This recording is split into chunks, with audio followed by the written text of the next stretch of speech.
Now time to take a trip back in time to August, September 1998, our 10-year look back. Bob Carr was Premier then and we were still looking forward to the Sydney Olympics, and apparently, as Carla Perry reports tonight in this piece, I had a lot more hair.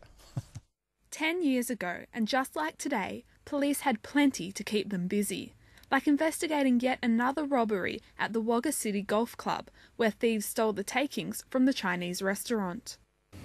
He approached the 37-year-old female who was seated on the passenger side of the car, and he tapped the gun on the window and pointed it at her. He demanded money. It was in September 1998 that Wagga schoolboy Cameron Brown ran away with 2 silver medals in the Oceania Games in Tonga and was back in training for an athletics meet in China. Now Cameron's warming up for his second international meet, this local youngster certain to do us proud yet again. I reckon the same thing, it would be a medal, but I'm not sure. I'm hoping it's a gold, but it'll be a medal of some sort. At Temora, musicians, actors and dancers from St Anne's School showcased their skills, giving the community a chance to see some homegrown talent in a local concert.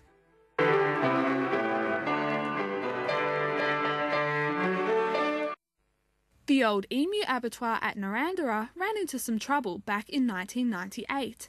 It was the most technically advanced abattoir of its type, but the plant closed as demand for emu meat diminished. It was early September 1998 that the state government announced a $13.2 million clinical school of health for Wagga, but local doctors wanted more. Perhaps work out a way that we can meet with a minister or his representative on a regular basis to express specific problems that doctors in the bush might have rather than just the areas. Reconciliation was a big winner at Tumut, with a landmark decision between local elders and the Adelong Mining Group. Local elders today signed a landmark document, a promise not to interfere with the Adelong gold mine, providing the company works by rules set out by both parties. What we have achieved is certainty in this region, and we can now proceed over the next 20 years, 30 years, however long we are active in this region.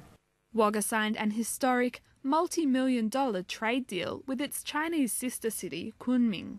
The formalities will be filled out in China, but the Chinese have insisted that the wheat comes from the Wagga Wagga region, so that's good news for Wagga farmers. They also imported model trains from the Wagga Society for Model Engineers. Last weekend in Group 9, Coota beat Young in the league semi-finals. It was payback for a decade ago when Young beat Coota in the same semi. Prime's own Doug Hogan talked to the confident Coota team ahead of that loss. Much will depend on import Dale Thompson, with most of his teammates having never gone this far. Yeah, pretty confident. We've been playing pretty well the last few weeks, and I can't see any reason why we're going to get beaten this weekend. Coota got together for the Don's 90th birthday. Aussie bowler Greg Matthews had a lot more hair back then. So did that bloke on the left. Now there's a bronzed Aussie, and I'm not talking about the statue. Carla Perry, Prime News. Was a bit of hair about then.